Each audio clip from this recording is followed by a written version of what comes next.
Sa Ahoy, Iloilo, nasunog ang bangkang gamit ng mga miyembro ng Bantay Dagat.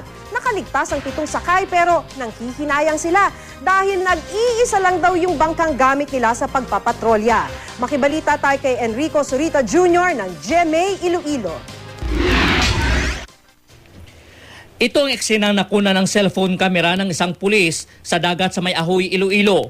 Umaga nitong Miyerkules nang masunog ang bangkang ito ng Bantay Dagat doon.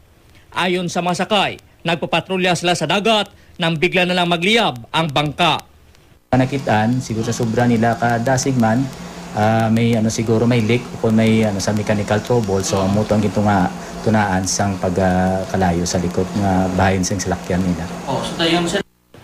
Sa bilis ng pagkalat ng apoy, napilitang tumalo na lang sa dagat ang masakay nitong 3 pulis at 4 na kawani ng lokal na pamalaan ng Ahoy. Agad namang sumaklulo ang ilang bangkang malapit sa nasunog na bangka. Pag abot namon, ara sila ang iba na ganilangoy na, ang 3 ara pa sa dulong. Para mapula ang apoy, binaril na lang daw ng matauhan ng Bantay Dagat ang bangka para mabutas ito at tuluyang lumubog.